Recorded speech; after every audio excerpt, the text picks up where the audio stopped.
Road మీద మనం ఎలా డ్రైవ్ చేస్తాం అనేది అసలు మనం డ్రైవింగ్ స్కూల్లో నేర్చుకున్న రూల్స్ మీద ఆధారపడి ఉండదు. నిజమే.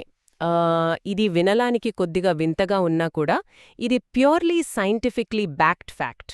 వెయిట్, డ్రైవింగ్ స్కూల్ ఇన్స్ట్రక్టర్ చెప్పిన వార్నింగ్లో అసలు మన బ్రెయిన్లోకి రావా? అసలు రావు.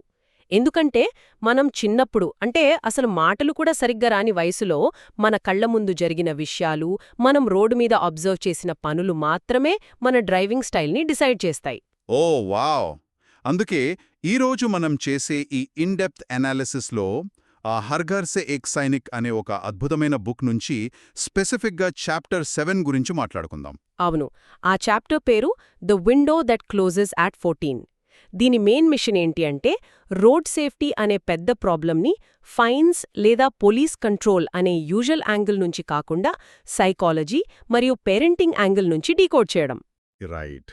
ఇదంతా అన్పాక్ చేస్తుంటే నాకనిపించింది ఏంటి అంటే రోడ్డు మీద రూల్స్ పాటించడం అనేది మన ఇంట్లో పెద్దవాళ్ని చూసి నేర్చుకునే ఒక బేసిక్ సంస్కారం లాంటిది, యునో. ఎగ్జాక్ట్గా మీరు వాడిన ఆ సంస్కారం అనే వర్డ్ ఇక్కడ పర్ఫెక్ట్గా ఫిట్ అవుతుంది. అసలు డీప్ అనాలిసిస్లోకి వెళ్తే మనం ఎప్పుడూ ఇన్ఫ్రాస్ట్రక్చర్ లాస్ గురించి మాట్లాడతాం. అవును, ఎప్పుడూ అవే ఉంటాయి. కానీ ఆథర్ ఈ చాప్టర్ 7లో ఒక పారాడైమ్ షిఫ్ట్ తీసుకొచ్చారు. డైరెక్ట్లీ ఏజ్కి అంటే వయసుకి రోడ్ సేఫ్టీకి ఉన్న కనెక్షన్ని తీసుకొచ్చారు. Age connection. బుక్లో ఒక చాలా రిలేటబుల్ అనాలజీ ఉంది. అదే మన పాత సామెతకి సంబంధించింది.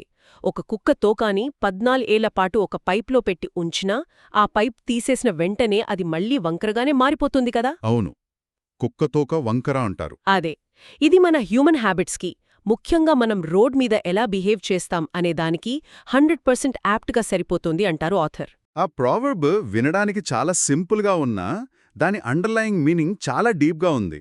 But let's update that analogy a bit. తప్పకుండా. న్యూరోలాజికల్గా చూస్తే ఇది సరిగ్గా వెట్ క్లే అంటే పచ్చి మట్టితో బొమ్మలు చేయటం లాంటిది అనిపిస్తుంది. 14 ఏళ్లలోపు ఆ క్లే వెట్గా ఉంటుంది. మనం ఎలాంటి షేప్ కావాలంటే అలా మోల్డ్ చేయొచ్చు. ఎగ్జాక్ట్లీ. కానీ ఒకసారి 14 ఇయర్స్ దాటాక ఆ మట్టి ఆరిపోతుంది, హార్డన్ అయిపోతుంది. ఆ తర్వాత మనం ఎంత ఫోర్స్ చేసి కొత్త హ్యాబిట్ని నేర్పించాలని చూసినా అది బ్రేక్ అవుతుందేమో కానీ కొత్త షేప్లోకి మారదు, రైట్? అది మాత్రం నిజాలు. న్యూరోసైన్స్ ఎగ్జాక్ట్లీ ఇదే చెప్తుంది. అసలు ఈ 14 ఇయర్స్ విండో ఎందుకు అంటే మనుషుల్లో హ్యాబిట్స్ గట్టిగా స్థిరపడే సమయం ఇది. అంటే ఆ న్యూరల్ పాత్వేస్ ఫామ్ అయ్యే న్యూరోప్లాస్టిసిటీ ఫేజ్. అవును, ఆ ఫేజ్ తన పీక్లో ఉంటుంది. దీన్ని ఇంకా సింపుల్గా చెప్పాలి అంటే ఇమాజిన్ మనం ఒక దట్టమైన అడవిలో నడుస్తున్నాం. ఫస్ట్ టైం వెళ్ళినప్పుడు చెట్లు పొడలు అడ్డమొస్తాయి, చాలా కష్టంగా ఉంటుంది. రైట్. కాని మనం రోజూ అదే దారిలో నడుస్తుంటే మెల్లిగా అక్కడ ఒక క్లియర్ డర్ట్ రోడ్ ఫామ్ అయిపోతుంది. కొన్ని ఏళ్లకి అదొక పర్మనెంట్ హైవేలాగా మారిపోతుంది. ఓ ఓకే. మన బ్రెయిన్లో ఉండే న్యూరల్ పాత్వేస్ కూడా ఇంతే అనమాట. అవును, చిన్నప్పుడు మనం చూసే ప్రతి రోడ్ సిచ్యువేషన్, మన పేరెంట్స్ చేసే ప్రతి చిన్న యాక్షన్ మన బ్రెయిన్లో ఒక కొత్త పాత్వేని క్రియేట్ చేస్తుంది. సో 14 ఇయర్స్ వచ్చేసరికి నేచర్ మన బ్రెయిన్కి ఒక సిగ్నల్ ఇస్తుంది. ఓకే, సర్వైవల్కి కావాల్సిన బేసిక్ రూల్స్ అన్ని గ్యాదర్ చేసేసాం, ఇంకా ఈ పాత్వేస్ని సిమెంట్ చేసేద్దామని. ఎగ్జాక్ట్లీ, అవి హార్డ్వేర్ అయిపోతాయి. ఐసీ. అంటే ఆ వయసులోపల బ్రెయిన్ ప్రాక్టికల్లీ రికార్డ్ మోడ్లో ఉంటుంది, observing and building those highways. కానీ ఇక్కడ నాకొక పెద్ద డౌట్ వస్తుంది. ఏంటా డౌట్? అంటే 14 ఇయర్స్ దాటాక మనుషులింకా మారరా? అడల్ట్స్కి యూత్కి మనం ఎన్నో రోడ్ సేఫ్టీ క్యాంపెయిన్స్ చేస్తున్నాం, అవేర్నెస్ డ్రైవ్స్ రన్ చేస్తున్నాం, ఇదంతా ప్యూర్లీ వేస్ట్ ఆఫ్ టైం అంటారా? ఇది ప్రతి ఒక్కరూ ఆలోచించాల్సిన క్వశ్చన్. మారడం అసాధ్యమని ఎవ్వరూ చెప్పలేరు కానీ అది బయోలాజికల్గా చాలా కష్టం. ఎందుకు అంత కష్టం? ఎందుకంటే 14 ఇయర్స్ తర్వాత ఒక కొత్త హ్యాబిట్ నేర్చుకోవాలి అంటే వాళ్ళు ముందున్న హ్యాబిట్ని అన్లర్న్ చేయాలి. ఈ అన్లర్నింగ్ ప్రాసెస్కి బ్రెయిన్ చాలా ఎక్స్ట్రా కాగ్నిటివ్ ఎనర్జీని ఖర్చు చేయాలి. ఓ, అంటే చిన్నప్పుడైతే కాన్షియస్ ఎఫర్ట్ లేకుండానే అలవాట్లు ఆటోమేటిక్గా రికార్డ్ అయిపోతాయి. అవును, కానీ అడల్ట్ అయ్యాక చాలా కాన్షియస్ ఎఫర్ట్ పెట్టాలి. ఆథర్ క్లియర్గా చెప్పిందేంటి అంటే ఫౌండేషన్ ఏజ్లో పడ్డ అలవాట్లే మన డిఫాల్ట్ సెట్టింగ్స్. సో అడల్ట్స్ మారాలి అంటే వాళ్లకి ఎక్స్టర్నల్ ఫోర్స్ లేదా పెద్ద రియలైజేషన్ కావాలి. ఎగ్జాక్ట్లీ. ఫైన్స్, కెమెరాస్, పోలీస్ ఇవన్నీ ఆ ఎక్స్టర్నల్ ఫోర్స్. వాళ్ళు పోలీస్ని చూసినప్పుడు ఆగుతారు కానీ కెమెరా లేదు అనుకోగానే మళ్ళీ వాళ్ళ న్యాచురల్ వంకర హ్యాబిట్ బయటికొస్తుంది. ఐ మీన్ ఆ పాత న్యూరల్ పాత్వే. అవును, అదే పిల్లలకైతే వాళ్ళు న్యాచురలీ రైట్ ఫౌండేషన్తో పెరుగుతారు కాబట్టి పోలీస్లాంటి ఎక్స్టర్నల్ ఫోర్స్ అవసరం లేకుండానే రూల్స్ ఫాలో అవుతారు. Got it. సో సాఫ్ట్వేర్ లాంగ్వేజ్లో చెప్పాలి అంటే 14 years లోపు ఇన్స్టాల్ అయ్యేది మన default operating system. Perfect analogy. ఆ తర్వాత మనం ఏమి ఇన్స్టాల్ చేయాలన్నా అది జస్ట్ పైన కనిపించే ఎక్స్టర్నల్ యాప్ మాత్రమే, అసలు ఓఎస్ని మార్చలేడు.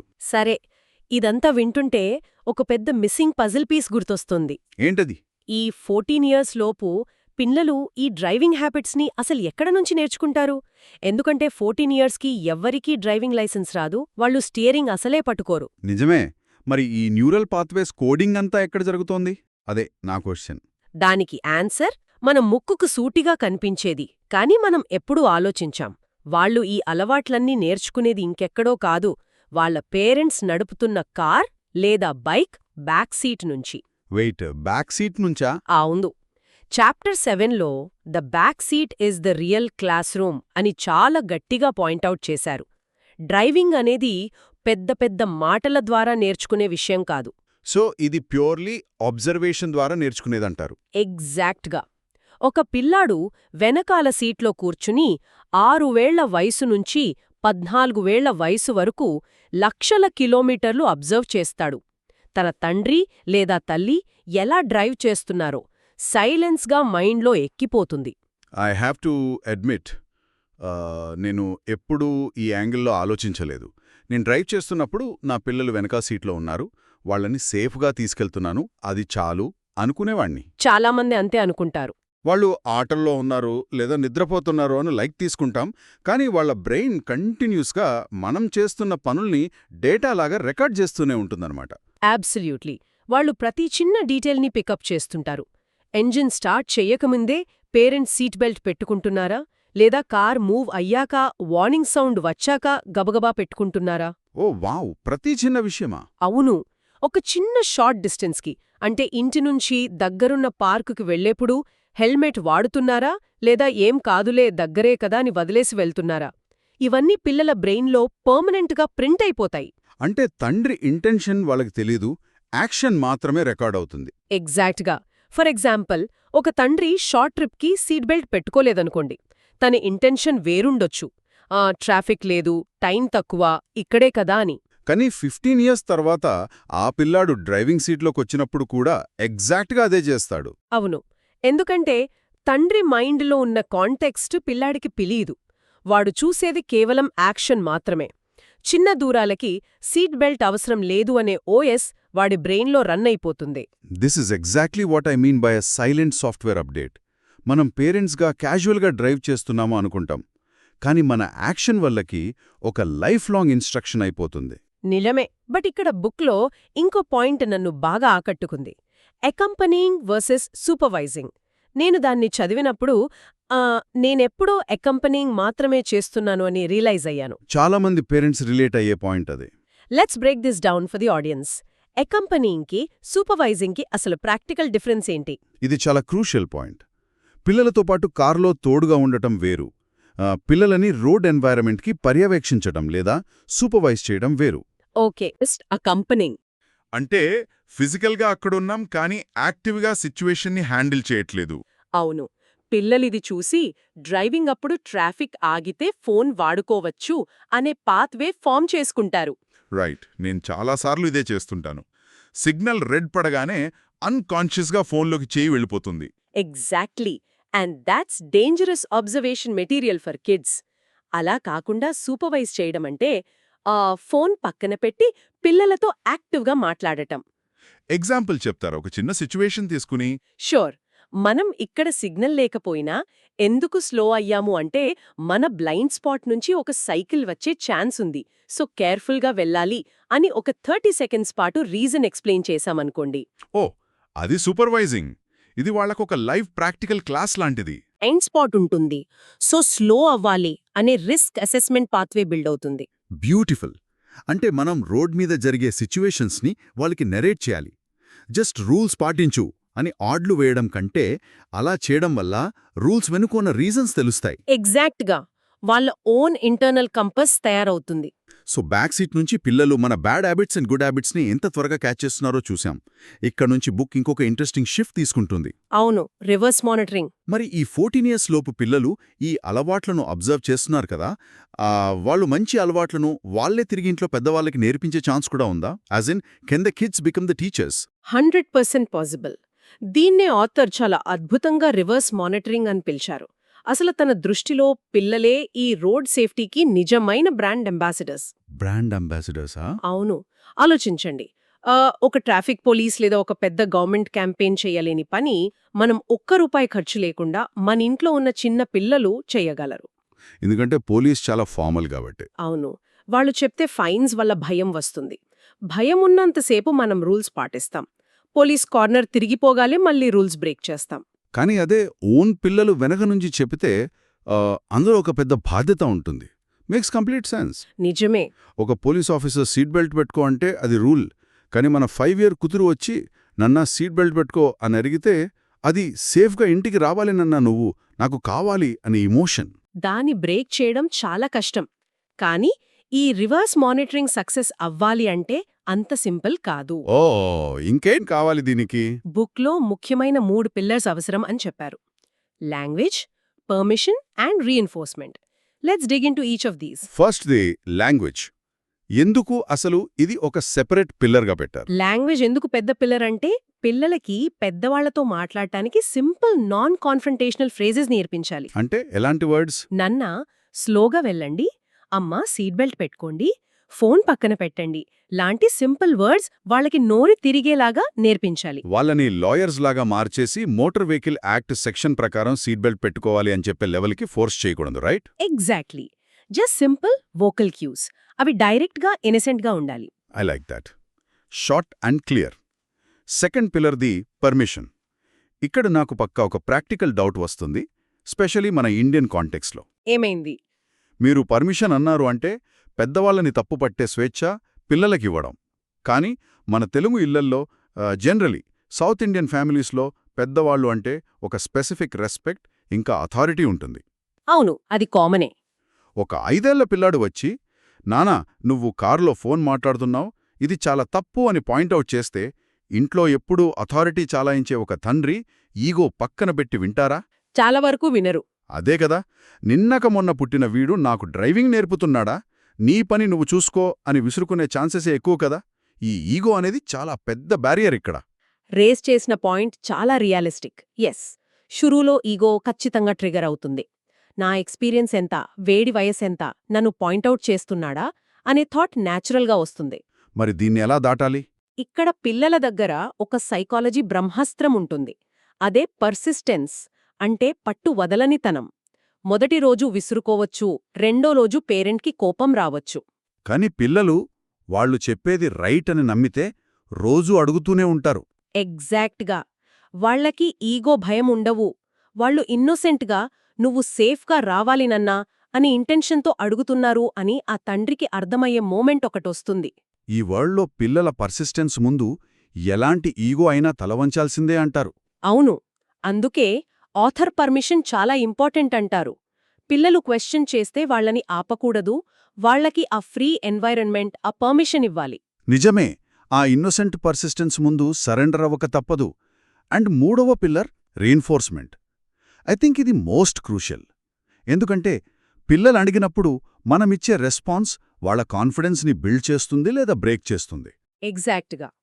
రీఎన్ఫోర్స్మెంట్ అంటే పిల్లలు చెప్పినప్పుడు పెద్దవాళ్లు దాన్ని పాజిటివ్గా ఫాలో అవ్వడం వల్ల మాటకి విలువ ఇవ్వడం. ఫర్ ఎగ్జాంపుల్, పిల్లాడు నానా హెల్మెట్ పెట్టుకో అన్నప్పుడు, సరేరా కన్నా, నువ్వు గుర్తు చేశావు, చాలా థ్యాంక్స్, తప్పకుండా పెట్టుకుంటాను అని తన ముందే ఆ హెల్మెట్ పెట్టుకుంటే పిల్లాడికి తన డెసిషన్ మీద చాలా పెద్ద కాన్ఫిడెన్స్ వస్తుంది. ఓ, నా మాటకి విలువుంది, నేను రోడ్ సేఫ్టీ అనే ఒక మంచి పని చేస్తున్నాను అని వాళ్ళు ప్రౌడ్గా ఫీల్ అవుతారు. అవును, వాడు నెక్స్ట్ టైం ఇంకా అటెంటివ్గా ఉంటాడు. అలా కాకుండా నీకెందుకురా, మూసుకుని కూర్చో అని ఇగ్నోర్ చేస్తే వాళ్ళ విండో క్లోజ్ అయిపోతుంది. పిల్లలింకెప్పటికీ రోడ్ సేఫ్టీ గురించి నోరు విప్పరు. So validation and reinforcement is the absolute key here. Exactly. ఇది ఇంట్లో ఎన్విరాన్మెంట్కి కంప్లీట్గా సెట్ అయిపోతుంది. కానీ ఇంటిలోపటి టైం తర్వాత ఈ 14 ఇయర్స్ లోపు పిల్లలు ఎక్కువ టైం స్పెండ్ చేసేది స్కూల్లోనే కదా, మరి మన traditional education system road safety గురించి సరిగ్గా నేర్పిస్తుందా?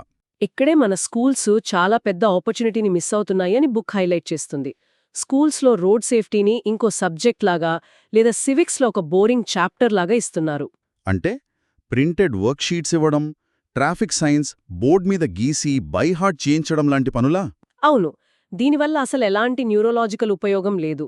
పాసివ్ లెర్నింగ్ ఎప్పటికీ సేఫ్ డ్రైవర్స్ని తయారు చెయ్యదు. ఎందుకని?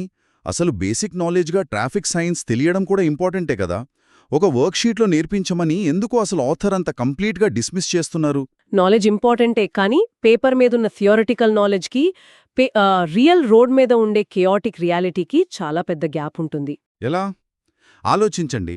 ఒక 8 ఇయర్స్ పిల్లాడు స్కూల్లో వర్క్షీట్ మీద రెడ్ సర్కిల్ చూసి స్టాప్ అని నీట్గా రాస్తాడు.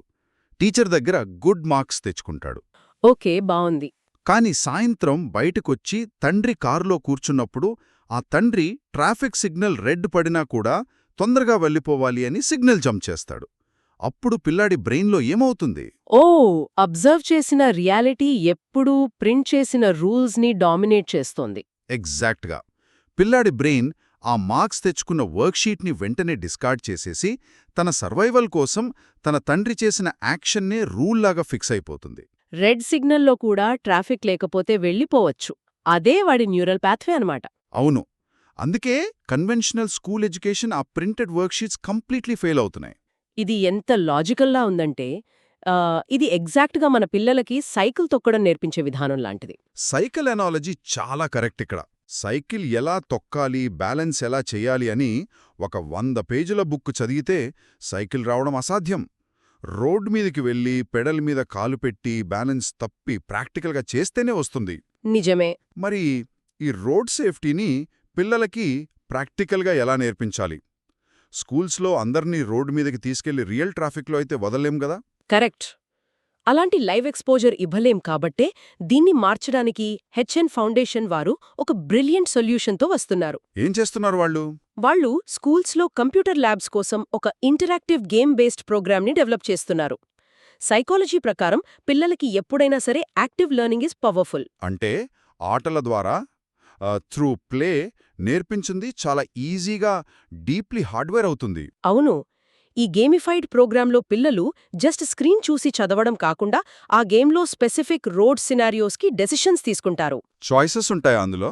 ఎక్కడ ఆగాలి, ఎలా పెడస్ట్రీన్ని క్రాస్ చేయనివ్వాలి, లేన్ ఎలా మెయింటైన్ చెయ్యాలి అని చాయిసెస్ వాళ్ళు ఖుద్గా తీసుకోవాలి. యాక్షన్ అండ్ రియాక్షన్ని వర్చువల్గా ఎక్స్పీరియన్స్ చేస్తారు. Oh nice. అంటే ఇది పిల్లలకి ఒక వర్చువల్ ప్రాక్టికల్ క్లాస్ లాంటిదన్నమాట. Active learning versus passive learning. ఎగ్జాక్ట్గా. వాళ్ల చేతిలో కంట్రోల్ ఉండడం, చాయిసెస్ తీసుకోవడం వల్ల వాళ్ల బ్రెయిన్ చాలా డిఫరెంట్గా ప్రాసెస్ చేస్తుంది, రైట్? ఎస్. ఈ గేమిఫికేషన్లో ఉన్న underlying power dopamine and agency. ఒక డిసిషన్ కరెక్ట్గా తీసుకున్నప్పుడు బ్రెయిన్లో చిన్న డోపమీన్ హిట్ వస్తుంది. ఓ, డోపమీన్ వల్ల హ్యాబిట్ ఫామ్ అవుతుంది. అవును. దానివల్ల ఆట నేర్చుకుంటూ 8 ఇయర్స్ వయసులో ఒక పిల్లాడు తీసుకున్న డిసిషన్ వాడి బ్రెయిన్లో ఒక ఇన్స్టింక్ట్ లాగా, అంటే తన ప్రమేయం లేకుండానే తన అన్కాన్షియస్ మైండ్లో రికార్డ్ అయిపోతుంది. వావ్. వాళ్ళు పెద్దయ్యాక నిజంగా స్టీరింగ్ పట్టుకున్నప్పుడు ఆ ఇన్స్టింక్ట్ 60 ఇయర్స్ పాటు వాడి లైఫ్లో ఉండిపోతుంది. గవర్నమెంట్ వాళ్ళకి సపోర్ట్ చేసినా చెయ్యకపోయినా హెచ్ ఫౌండేషన్ ఈ మిషన్ని చాలా సీరియస్గా తీసుకుని స్కూల్స్కి తీసుకెళ్తుంది. ఎందుకంటే the stakes are just too high.